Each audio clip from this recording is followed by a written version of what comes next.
Selamat pagi Bapak dan Ibu, para devosan kerahiman ilahi.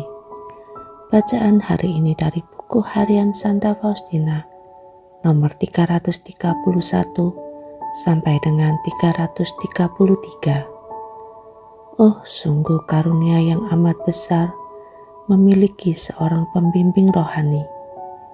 Orang dapat maju dalam keutamaan dengan lebih pesat.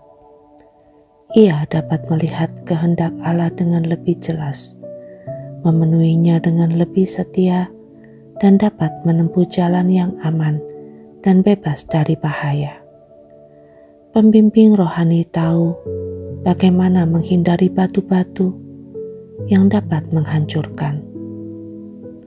Memang agak lambat Tuhan memberi rahmat ini kepadaku, tetapi aku sangat bersuka cita karenanya, sebab aku menyadari bagaimana Allah mencondongkan kehendak-Nya kepada keinginan-keinginan pembimbing rohaniku.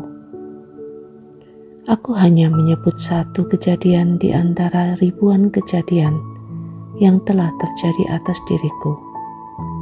Seperti biasanya, pada suatu petang, aku mohon kepada Tuhan Yesus untuk memberiku butir-butir renungan untuk keesokan harinya. Aku menerima jawaban. Renungkanlah Nabi Yunus dan perutusannya.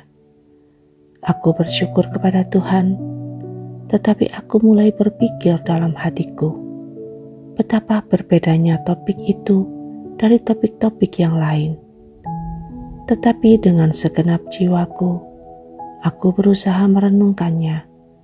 Aku mengenali diriku sendiri dalam pribadi sang nabi. Dalam arti bahwa seringkali aku juga berusaha mencari dalih terhadap Tuhan.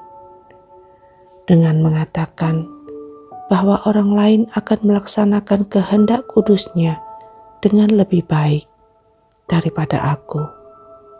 Dan aku tidak memahami bahwa Allah dapat melakukan segala sesuatu dan bahwa kemahakuasaannya akan lebih nyata kalau alatnya lebih sederhana. Allah menjelaskan hal ini kepadaku dengan cara sebagai berikut. Petang itu ada pengakuan dosa komunitas. Kepada pembimbing rohani jiwaku, aku membeberkan ketakutan yang mencekam aku karena misi yang aku terima. Dan untuk misi itu, Allah menggunakan aku, alat yang sama sekali kurang memadai. Ketika mendengar hal itu, Bapak rohaniku menjawab bahwa mau atau tidak, kita harus melaksanakan kehendak Allah. Dan imam itu menunjukkan kepadaku Nabi Yunus sebagai contoh. Sesudah pengakuan, aku heran bagaimana Bapak pengakuan itu tahu bahwa Allah telah menyuruh aku bermeditasi mengenai Yunus, padahal aku sendiri tidak memberitahukan kepadanya. Kemudian aku mendengar suara-suara ini. Apabila imam bertindak sebagai wakilku, ia tidak bertindak dari dirinya sendiri, tetapi aku yang bertindak lewat dia. Harapannya adalah harapanku. Kini aku dapat melihat bagaimana Yesus membela wakil-wakilnya. Ia sendiri masuk ke dalam tindakan mereka. Kamis, ketika memulai ibadat jam kudus, aku membenamkan diriku dalam sakratul maut Yesus di Taman Zaitun. Maka aku mendengar suatu suara dalam jiwaku. Renungkanlah misteri inkarnasi. Dan tiba-tiba bayi Yesus tampak di hadapanku, bersinar-sinar memancarkan keindahan. Ia memberitahukan kepadaku betapa Allah sangat berkenan atas kesederhanaan dalam suatu jiwa.